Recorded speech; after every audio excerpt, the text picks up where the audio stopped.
मुझे ले चलिए हनुमान मैया के जगराते में, मुझे ले चलिए हनुमान मैया के जगराते में।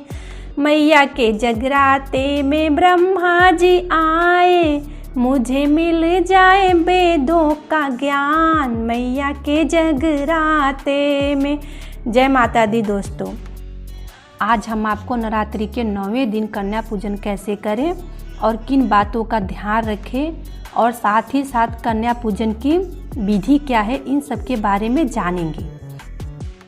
चलिए दोस्तों, अब हम जानेंगे कन्या पूजन कैसे करें।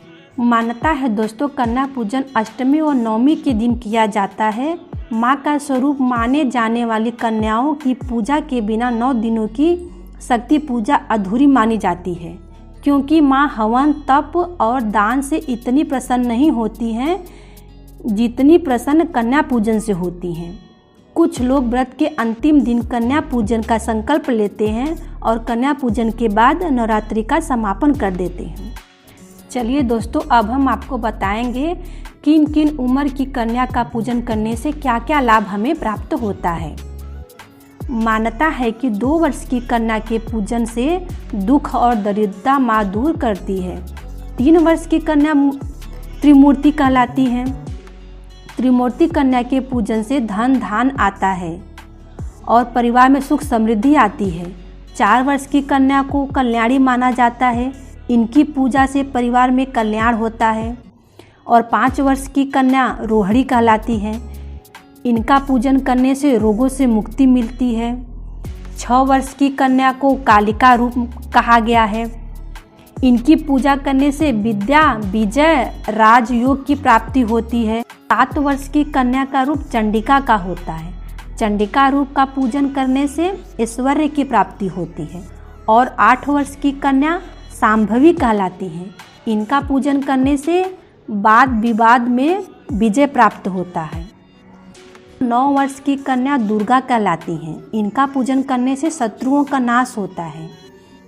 और 10 वर्ष की कन्या सुभद्रा कहलाती है, सुभद्रा अपने भक्तों के सारे मनोकामना पूर्ण करती हैं। चलिए दोस्तों, अब हम बात करते हैं कि जब हम कन्या पूजन करते हैं तो हमें किन किन बातों का ध्यान रखना चाहिए। सबसे पहले हमें ये ध्यान अवश्य रखना चाहिए कि कन्याओं की उम्र 2 से लेकर 10 साल की ही होनी चाहिए।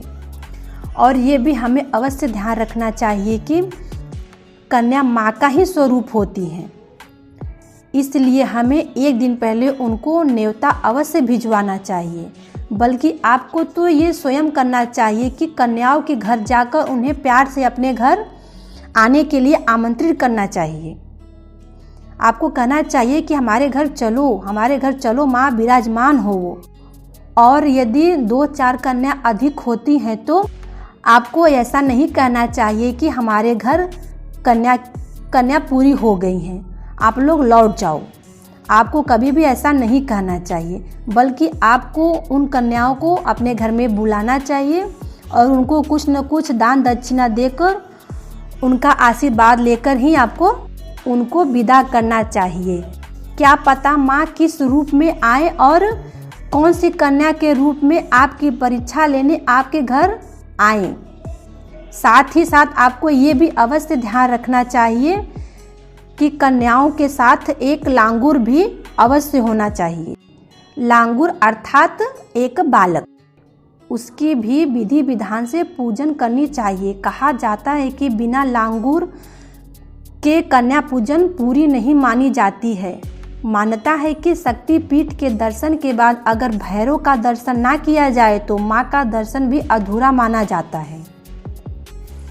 अगर आप अष्टमी के दिन कन्या पूजन करते हैं तो आपको पूरे 9 दिनों तक अखंड ज्योत जलाना चाहिए, विधि विधान से पूजा पाठ करना चाहिए।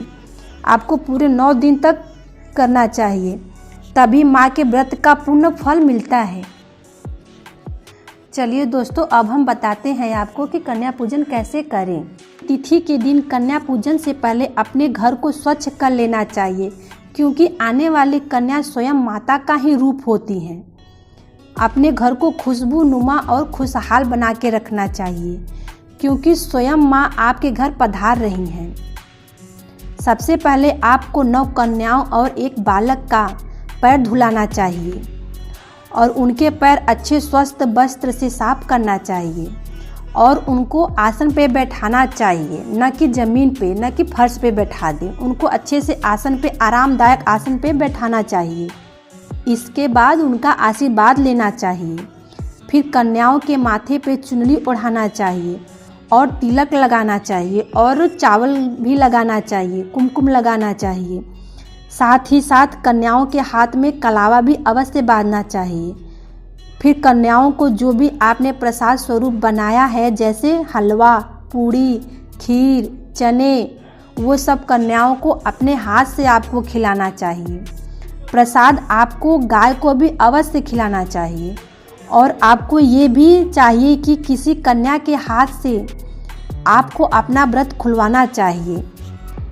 किसी कन्या के हाथ से एक थोड़ा सा निवाला आपको ग्रहण अवश्य करना चाहिए। इसके बाद आपको कन्या को जो भी दान दक्षिणा देना हो देकर खुशी खुशी विदा करना चाहिए और 9 दिन के सभी 9 रूपों की जयकारा लगानी चाहिए। और साथ ही साथ आपको ये भी अवश्य करना चाहिए कि कन्याओं को कुछ दूर तक पहुंचा देना चाहिए और उनसे आशीर्वाद ले लेना चाहिए।